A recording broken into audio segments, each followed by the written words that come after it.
요한계시록 16장 10절부터 21절 말씀까지 우리 한 절씩 교독하겠습니다.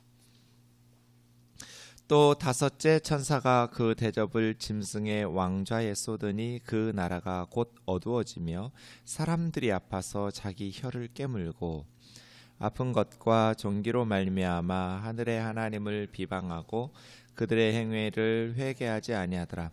또 여섯째 천사가 그 대접을 큰 강 유브라데에 쏟음에 강물이 말라서 동방에서 오는 왕들의 길이 예비되었더라. 또 내가 보매 개구리 같은 새 더러운 영이 용의 입과 짐승의 입과 거짓 선지자의 입에서 나오니 그들은 귀신의 영이라 이적을 행하여 온 천하 왕들에게 가서 하나님 곧 전능하신 이의 큰 날에 있을 전쟁을 위하여 그들을 모으더라. 보라, 내가 도둑같이 오리니 누구든지 깨어 자기 옷을 지켜 벌거벗고 다니지 아니하며 자기의 부끄러움을 보이지 아니하는 자는 복이 있도다. 새 영이 히브리어로 아마겟돈이라 하는 곳으로 왕들을 모으더라. 일곱째 천사가 그 대접을 공중에 쏟으며 큰 음성이 성전에서 보좌로부터 나서 이르되 되었다 하시니 번개와 음성들과 우레소리가 있고 또 큰 지진이 있어 얼마나 큰지 사람이 땅에 있어 온 이래로 이같이 큰 지진이 없었더라. 큰 성이 세 갈래로 갈라지고 만국의 성들도 무너지니 큰 성 바벨론이 하나님 앞에 기억하신 바 되어 그의 맹렬한 진노의 포도주 잔을 받으매 각 섬도 없어지고 산악도 간데 없더라. 또 무게가 한 달란트나 되는 큰 우박이 하늘로부터 사람들에게 내리매 사람들이 그 우박의 재앙 때문에 하나님을 비방하니 그 재앙이 심히 크미러라. 아멘. 마지막 세 번째 세트의 심판인 일곱 대접 심판이 16장 1절부터 이루어지고 있는데요.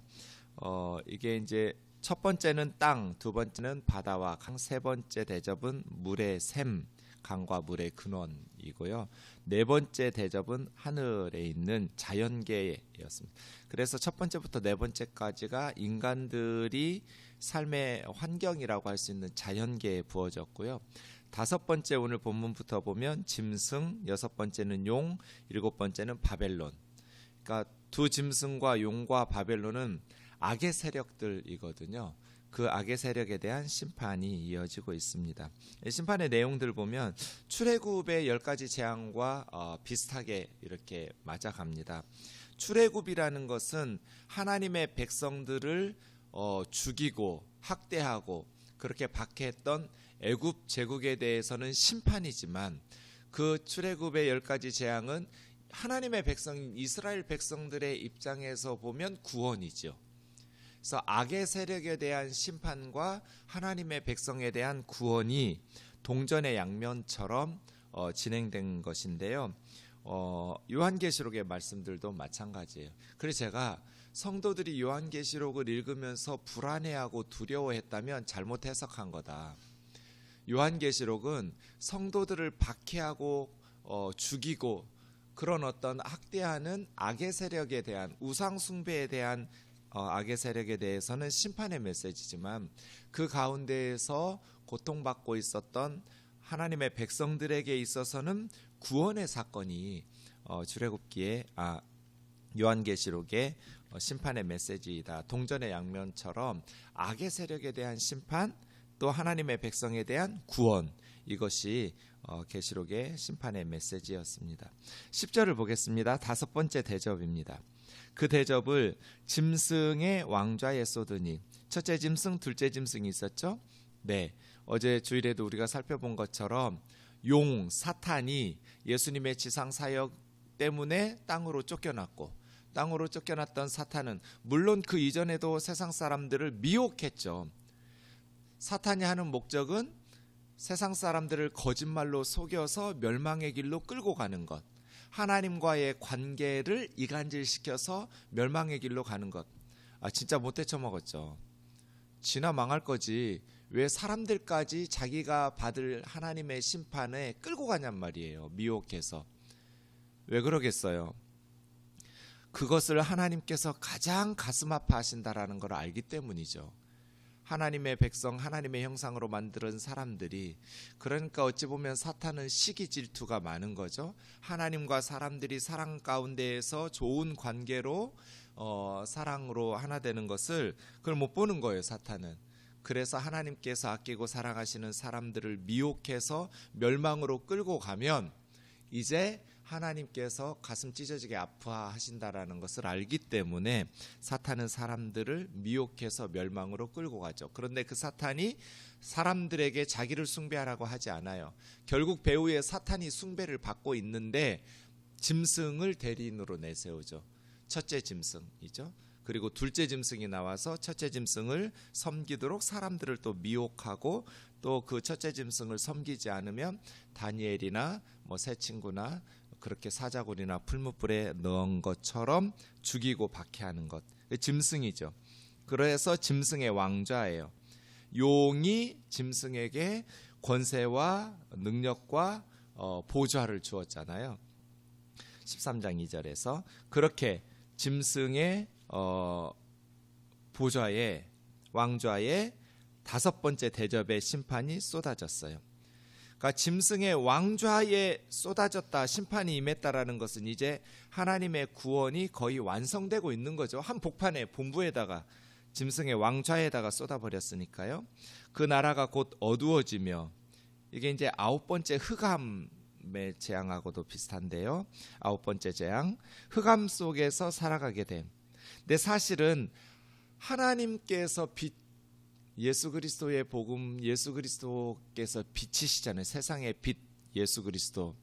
하나님과 분리된, 예수 그리스도의 복음과 분리된 곳이 영적으로 보면 흑암이에요. 하나님을 모르니까 사람들이 멸망의 길로 계속 가지. 내가 좀 더 가면 지옥으로 가는구나. 눈이 밝아서 그 멸망으로 가고 있다라는 것을 안다면 누가 계속 가서 지옥 가겠어요. 어두우니까, 흑암 속에서 사니까 계속 멸망의 길을 가다가 죽는 거거든요. 영적으로 보면 지금 세상은 하나님과 분리됐기 때문에 예수 그리스도를 알지 못하면 영원한 지옥의 흑암 속에 떨어지게 되겠죠. 어쨌든 그렇게 짐승의 왕좌가 어두워지면서 사람들이 아파서 자기 혀를 깨물고, 너무나 고통스러우니까 아파서 자기 혀를 깨물고, 아픈 것과 종기로 말미암아 하늘의 하나님을 비방하고 그들의 행위를 회개하지 아니하더라. 우리가 앞에 날팔에서도 인에서도 보았죠. 회개하지 아니하고 회개하지 아니하더라. 이게 심판받는 세상 사람들의 결론이었다. 세상 사람들은 하나님의 재앙, 심판을 통해서 회개하지 않는다. 오히려 하나님을 비방하고 원망하고 그렇게 회개하지 않죠. 여기 다섯 번째도 마찬가지예요. 짐승에 속한 사람들이에요. 짐승을 경배하고 섬겼던 우상 숭배자들이에요. 혀를 깨물면서 아파하고 고통스러워하지만 하나님을 비방하고 그들의 행위를 회개하지는 않았던 거예요. 그 대접을 큰 강 유브라데에 쏟음에, 이 유프라테스 강은 로마하고 파르티아라는 국가의 국경선 역할을 했던 강인데 강물이 말랐어요. 그래서 파르티아 쪽에 이제 전쟁이 예고되면서 왕들의 길이 예비되었더라. 강물이 넘쳐 흘러서 전쟁을 막아주었는데 로마로 쳐들어오기가 쉽겠죠. 그런데 또 내가 보면 개구리 같은 새 더러운 영이, 이건 두 번째 재앙이었죠. 피, 개구리, 이, 파리, 이렇게 피개, 이파, 악도금의 흑장, 이 10가지 재앙이잖아요. 피, 개, 개구리예요. 개구리는 레위기 11장 10절과 11절에 보면 부정한 짐승, 더러운 동물이에요. 그런 새 더러운 영이, 더러운 영 누굴까? 용과 짐승과 거짓 선지자. 이 짐승은 첫째 짐승이고 거짓 선지자는 둘째 짐승이었죠. 용, 첫째 짐승, 둘째 짐승. 이 입에서 나오더라. 그런데 그들은 귀신의 영이라. 자, 13절 14절 보시면 더러운 영, 귀신의 영이에요. 그 귀신의 영이 용, 사탄과 첫째 짐승, 사람들의 경배를 받는 우상과 둘째 짐승, 그 첫째 짐승 우상을 섬기도록 사람들을 미혹하고 위협하고 박해하는 둘째 짐승에게 그 입에서 더러운 영. 귀신은 더러운 거예요. 무서운 게 아니라. 우리가 무명의 한 천사에 의해서도 이 용이 사탄이 결박당해서 무저갱에 던져지는 것을 요한계시록에서 볼 수 있거든요. 사탄은 더러운 거지 무서운 게 아니에요. 왜냐하면 우리가 예수 그리스도의 피로 승리했기 때문이에요. 어린 양의 피로 승리한 성도들은 절대로 사탄이 지 맘대로 할 수가 없어요. 그 귀신의 영 이적을 행하여 온 천하 왕들에게 가서 하나님 곧 전능하신 이의 큰 날에 있을 전쟁을 위하여 이제 악의 세력이 마지막 전쟁을 위해서 모으더라. 보라 내가 도둑같이 오리니. 주님께서도 계속 마태복음 24장 누가복음 12장에서 도둑같이 재림에 대해서 말씀하셨죠. 도둑은 예고하지 않죠. 그냥 갑자기 와요. 사실은 도둑은 안 올 수도 있죠. 그래서 예수님께서 임신한 여인의 해산할 날과 같이 갑자기 산통이 시작돼요. 그런데 임신한 여인은 뱃속에 아이가 점점 자라기 때문에 반드시 해산하는 날이 오죠. 이렇게 두 가지로 균형을 맞추는데요. 도둑처럼 갑자기 예고 없이 임신한 여인이 출산하는 것처럼 그러나 반드시 재림의 때는 있어요. 그럼 어떻게 해야 돼요? 깨어 있어서 자기 옷을 지키라는 거예요. 성도들이 벌거벗고 다니면 안 된다. 예, 이게 옷을 벗는다라는 것이 무슨 뜻이에요? 잠자는 상태로 벌거벗고 있다가 주님의 재림을 맞이해서는 안 된다. 깨어 있어서 옷을 입고 있어야 된다. 성경에서 옷을 입는다라는 것은 그 신분을 옷에서 나타날 수 있어요. 그러니까 하나님의 백성들은 하나님의 백성의 신분을 나타내는, 그게 무슨 의미겠어요? 예수 그리스도를 붙잡고 믿음으로 하나님의 의의 옷을 입고 있어야 되는 거죠. 예. 마태복음 22장에도 보면 예수님께서 천국 잔치를 베풀어서 종들을 불러서 다 하나님의 천국 잔치에 동참하는데 왕이 가서 보니까 한 사람이 예복을 입지 않은 사람이 있어요. 너 왜 예복을 입지 않았냐? 유구무원이언을, 이 사람을 바깥 어두운 데 내쫓으라. 거기서 슬피 울며 이를 갈미 있으리라. 아, 천국 잔치에 참여하려면 옷을 입어야 되는구나. 그 옷을 입는다는 것, 이사야 20장 4절, 에스겔 16장 36절, 23장 29절, 나훔 3장 5절, 구약 성경에서도 옷을 입는다라는 것은 자신의 성도의 거룩한 신분을 지킨다는 거거든요. 우상 숭배에 동참하지 않고 하나님께 범죄한 이스라엘 백성들을 벌거벗는다고 벌거벗은 수치를 당하고 벌거벗은 모습이라고 말씀하고 있으니까요. 그러니까 하나님의 백성들이 우상 숭배에 동참하고 세상에 짝하고 살고 이러면 벌거벗김 당하는 거예요. 하나님의 백성의 신분, 그것을 나타내는 성도의 신분에 옷을 입고 있어야 된다. 장차 교회와 성도들은 세상 사탄의 강력한 유혹을 받을 것이다. 그래서 우상 숭배에 동참함으로써 옷을 벗기는, 벌거벗는 수치를, 부끄러움을 당하고 그러한 모습으로 주님의 재림을 맞이하면 불행한 일인 거죠. 그 새 더러운 영, 귀신의 영이 히브리어로 하면 아마겟돈이라는 곳으로 왕들을 모으더라. 이제 최후의 전쟁을 위해서 재림 때를 맞이하면서 아마겟돈, 많이 들었던 말씀이죠. 아마겟돈. 이걸 이제 히브리어니까 이스라엘 말인데요. 두 가지로 성경학자들이 봐요. 하나는 하르 무깃도, 또 하나는 이르 무깃도. 그러면 하르라는 건 산이라는 뜻이고요. 이르라는 것은 도시라는 뜻이에요.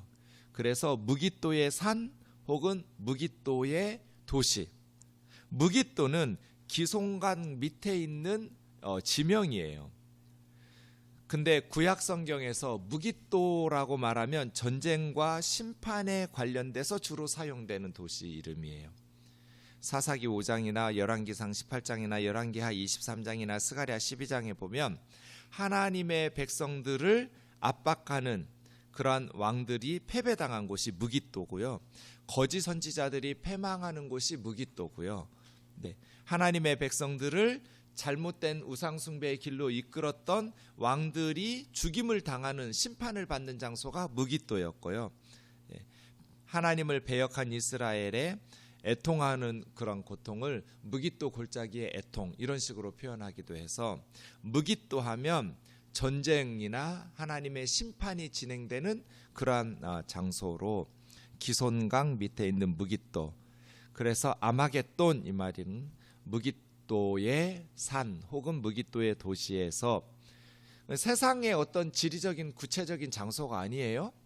영적인 전쟁이니까 이 전쟁이 아마겟돈의 전쟁이 재림 때나 재림 직전에 영적으로 임할 도둑같이 임하는 주님의 재림의 시기에 사탄도 총집결해가지고 사람들 왕들을 불러 모아서 싸울 것이다. 이게 무슨 나라와 나라 사이에 있는 뭐 중국하고 미국하고 아마겟돈 전쟁을 해서 인류 종말이 올 것이다. 유럽하고 어디하고 이런 세상 사람들 나라들 사이의 전쟁이 아니에요. 새 더러운 용과 두 짐승의 영들과 그리고 하나님의 백성인 교회와의 영적 전쟁일 거예요. 그러면 성도들은 잠자지 않도록 깨어 있어야 돼요.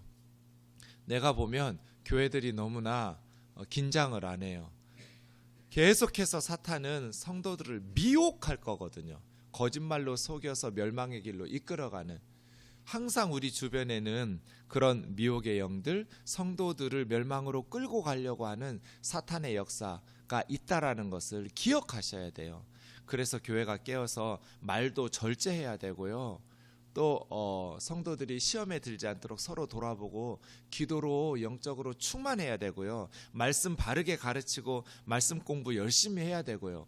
이단들과 거짓 아무것도 아닌 것 같은데 뭐 상처받았다고 하면서 불교로 가버리고, 또 정말 신앙생활 열심히 하던 사람들이 이단으로 빠져버리고, 이러지 않도록 항상 깨어서 성도의 신분, 하나님께서 예수 그리스도 안에서 우리에게 입혀주셨던 그러한 하나님의 백성의 옷을, 의의 예복을, 믿음의 예복을 입고 있어야 돼요. 이런 어떤 영적인 전쟁이지 무슨 나라와 나라 사이의 구체적인 뭐 종말의 전쟁이나, 그러면 뭐 미국은 하나님의 군대고 중국은 무슨 사탄의 군대겠어요?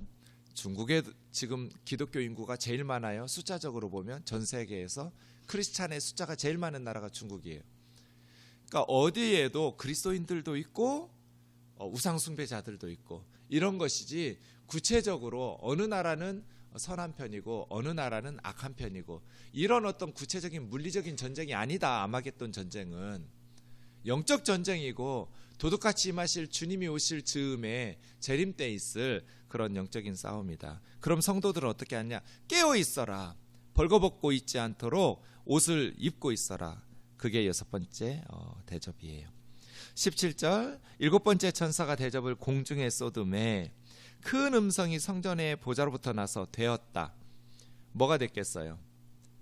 완성이죠. 완성되었다. 끝났다 이 말이에요. 마치 예수님께서 십자가에서 다 이루었다고 말씀하신 것처럼, 그러니까 십자가는 종말의 시작이거든요. 이제 십자가에서 다 이루었어요. 그래서 이제 하나님의 나라가 완성되면서 동시에 예수 그리스도를 믿지 않는 자들에게는 심판의 역사, 예수 그리스도를 믿는 자들에게는 구원의 역사를 이루기 시작하죠. 다 완성됐어요. 그것처럼 이제 첫 창조의 모든 죄악과 또 순종, 불순종과 순종, 또 우상 숭배와 하나님을 섬기는 이 모든 것들에 대한 심판과 구원의 역사들이 되었다. 완성이에요. 번개와 음성들이 우레소리가 있고, 이게 7번째 심판들의 특징이에요. 7인, 7나팔, 7대접이 똑같이 번개, 음성들, 우레소리들, 큰 지진이 있어. 얼마나 큰지 사람들이 땅에 있어 온 이래로 이같이 큰 지진이 없었더라. 큰 성이 세 갈래로 갈라지고 이 큰 성 바벨론이 멸망하고, 만국의 성들도 바벨론의 미혹을 받아서 우상 숭배했던 온 열방이 무너지니 큰 성 바벨론이 하나님 앞에 기억하신 바 되어. 그러니까 바벨론의 죄가 하나님의 기억하신 바 되어 맹렬한 진노의 포도주 잔을 받음에 각 섬도, 성경에서 섬 하면 멀리 있는 나라를 의미해요. 멀리 있는 모든 섬들, 그리고 산악도, 높은 산악도 간데없이 사라져버렸더라. 무게가 한 달란트나 되는 큰 우박이, 구약 성경에서 한 달란트 하면 보통 30kg이에요. 애들 한 명 정도. 신약에서는 좀 다양하게 달란트, 이건 무게를 재는 단인데요. 20kg에서 한 40kg까지 다양하게 문헌들을 보니까 추정할 수 있겠어요. 어쨌든 한 30kg 이쪽 저쪽에 그 우박 맞으면 죽겠죠. 네. 그런 큰 우박들이 하늘로부터 사람들에게 내려서 우박의 재앙 때문에 하나님을 비방하니 그 재앙이 심히 크미러라. 그래서 5번째, 6번째, 7번째 심판은 용, 두 짐승, 음녀 바벨론 제국, 로마 제국인데요. 하나님을 대적하는 모든 세상의 제국들 다 바벨론이에요. 이렇게 순서대로 심판을 받게 될 것이다. 결국 악의 세력은 패하고 망하게 될 것이라는 거예요. 비록 세상에서는 황제 숭배하지 않으면 순교당하고 박해를 당하고 매맞고 그런 많은 고통을 받았지만, 그래서 세상의 악의 세력이 승리하는 것 같지만, 북한 보세요. 김정은 정권이 승리하는 것 같지만 하나님의 백성들은 순교당하고 감옥에 가고 패배당하는 것 같지만 결국 용과 사탄과 두 짐승과 신격화된 우상들과 그들을 섬기도록 하는 어떤 사제 그룹과, 그리고 그런 국가적 시스템 바벨론은 하나님의 심판을 받아서 멸망하게 될 것이다. 그리고 그 가운데서 박해를 받으면서 끝까지 생명을 아끼지 않고 예수 그리스도를 믿은 성도들은 구원을 받게 될 것이다. 하나님께서 되었다 하시는 날이 반드시 올 것이다. 악의 세력이 심판을 당하고 하나님의 백성들이 온전히 구원에 이르게 되는, 하나님께서 이 첫 번째 창조하신 것을 마무리 지으시면서 되었다라고 하실 날, 그리고 새하늘과 새 땅으로 이어질 그러한 날이 반드시 올 것이다. 그럼 이 계시록을 통해서 우리에게 주는 메시지는 뭐예요?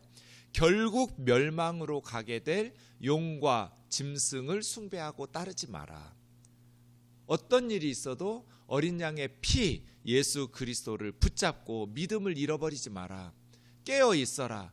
벌거벗기지 마라. 사탄이 미혹해서 성도들의 옷을 벗기려고 하니까 우상숭배자로 전락하게 만들고 멸망의 길로 끌고 가려고 하니까 말씀을 지키고 하나님 말씀에 순종한 성도들에게 하나님의 영원한 기업이 주어질 터이니 믿음 위에 굳게 서서 절대로 믿음을 잃어버리지 말라고 격려하고 있는 것이죠. 하나님을 떠나서 예수 그리스도에 대한 믿음을 버리고 세상의 우상 숭배에 빠지게 되면 결국 그 짐승과 용과 바벨론이 멸망할 때 함께 우상 숭배하던 자들도 멸망하게 될 것이다. 죽으면 끝이 아니다. 이 세상이 영원히 이대로 유지되는 것도 아니다. 세상의 권세, 바벨론의 권세가 영원한 것이 절대로 아니다. 한번 죽는 것은 사람에게 정해진 것이지만 그 후에는 심판이 반드시 있다. 어떻게 주님 앞에 설 것인가? 평강하다 할 때 멸망이 있었던 예루살렘처럼 성도들은 항상 깨어서 서로 믿음을 격려하고 사랑으로 격려하면서 성도들을 이렇게 믿음 안에서 이탈하지 않도록, 그리고 세상에 죽어가는 영혼들을 예수 그리스도의 복음으로 건져낼 수 있도록 힘써야 될 줄로 믿습니다. 기도하겠습니다. 사랑하는 하나님 아버지, 감사합니다. 사탄의 전략을 기억하게 하옵소서. 사탄은 하나님의 심판을 조롱하고 미개한 시대에나 지옥을 믿는다고 현대인들을 속이고 있습니다. 그러면서도 여전히 점쟁이들 찾아다니고 영적으로 보면 더러운 귀신의 영을 추구하고 있는 이 세상의 모습을 봅니다. 앞에서는 그렇게 지식과 지혜를 자랑하지만 다 점쟁이들의 노예가 되어 있고 세상의 거짓 영들의 미혹당해 있는 멸망으로 가는 이 영적인 암흑의 상황을 봅니다. 자비로우신 하나님 아버지, 주님이 언제 오실지 우리 알 수 없지만 도둑같이 임하신다고 말씀하시는 주님의 말씀 기억하면서 늘 깨어있는 성도들 되게 하여 주옵소서. 벌거벗은 부끄러움을 당하지 않고 예수 그리스도 안에서 믿음으로써 성도의 신분을 드러내는 그러한 예복을, 의의 예복을, 복음의 예복을, 믿음의 예복을 잘 입으면서 오늘 하루도 살아갈 수 있도록 인도하여 주옵소서. 반드시 우상이 심판을 당하고 악의 세력이 패배를 당하며 하나님의 백성들이 승리할 것을 믿으면서 말씀 위에 굳게 서서 오늘 또 주님 안에서 값진 하루를 살아가게 하옵소서. 예수님의 거룩하신 이름으로 기도하옵나이다. 아멘.